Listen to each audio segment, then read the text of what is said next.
Poof! According to YouTube, clickable thumbnails will increase viewership and increase your YouTube watch time. The very thing that YouTube has said they reward in the YouTube search engine. And that's what we're covering in this video. You dig? Brian G. Johnson! Hey, it's me, Brian G. Welcome back. High five. And if you're new to the channel, great to have you. And if you want to not only share your videos on YouTube, but amplify them, well, make sure to subscribe and click that bell so you don't miss anything. Step number 1 is to leverage the power of science. You see, the human eye is drawn to certain things. And just like the eye is attracted to movement, the eye is also attracted to patterns. This video is part of a 2-video series where I'm going to talk about combining the power of thumbnails with, the power of YouTube playlists to really amp up your views to create tremendous engagement. Now, the definition of a pattern is a repeated design. And what I like to do is think about leveraging one pattern for each of my YouTube playlists, and this makes it easy for viewers interested in that topic to identify the very content that they're interested in. The first thing we have to really think about is what kind of pattern are we gonna create using thumbnails? And what we have to really think about is a number of things. Our brand, the colors that represent our brand and our channel, the limitations of a thumbnail. It's very small. Another consideration is the YouTube website. It's white. So one of the things you don't want to do is create a thumbnail template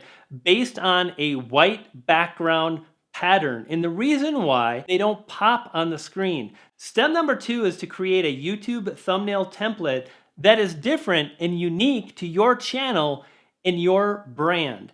How can we do this? Well, first, really think about what is it that you want people to feel, and you want to encapsulate that in the thumbnail you create. Step number 3 is to ensure that you're including some of the words in your YouTube title, but not necessarily all of them. It's not needed to include every word in your YouTube title in your thumbnail. Bigger words are generally gonna pop a lot more than smaller ones. Step number 4 is to use a border.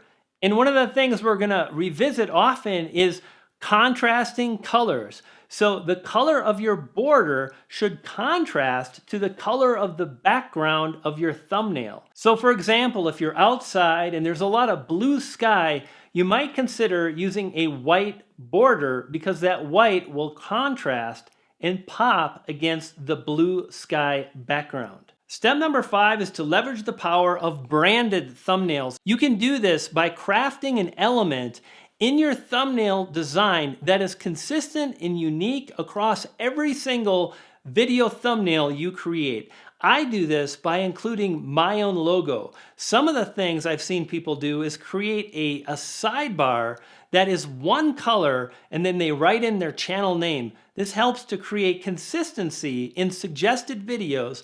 And when you have a lot of your videos showing up in suggested videos, it helps to grab the viewer's eye, drives more views for you, and it's just a win-win. Step number 6 is story. Your thumbnail, along with your YouTube video title, should convey the beginning of a story. You want people to get a sense of what your video's about, and again, it should kind of allude, the combination of the thumbnail and the title should allude to the story of your video. Step number 7, when it comes to the YouTube thumbnail size, I really recommend you use 1920 by 1080. This is high definition resolution, and when shrunk down will create the most vibrant and best looking thumbnail. Step number 8 is to leverage the power of filters, whether you're on a website like PicMonkey or Canva, or whether you're using an app to create your thumbnail.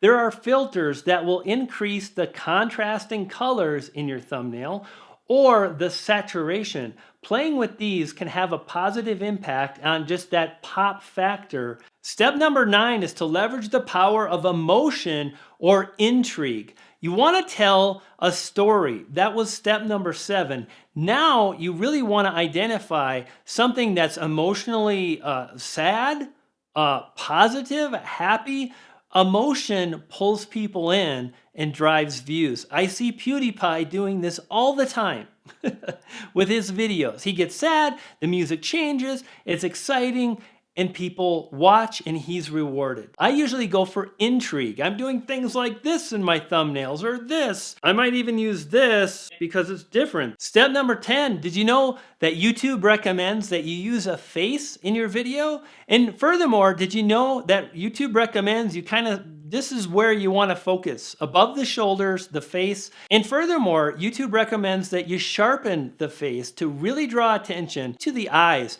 And a good thumbnail is often going to look directly straight into the lens, and it's as if your thumbnail is looking into the eyes of your viewers. Very powerful. Step number 11, YouTube recommends that you leverage relative audience retention to get an idea of how your video is performing in the first 10 to 15 seconds. Look at the retention in the first 10 to 15 seconds and get an idea if viewers are sticking around based on what you're pitching them. Because ultimately, your YouTube title and the thumbnail is a pitch for viewers to watch. Step number 12 is to verify your YouTube account. Here's what's up. In order to upload custom thumbnails, you've got to have a verified account. I've actually got another video on how to do that. So if you want to verify your account, check out the video now and you'll be all set. I hope you found this video helpful. And if you want to drive those views, if you want to build a channel, make sure to subscribe so you don't miss anything.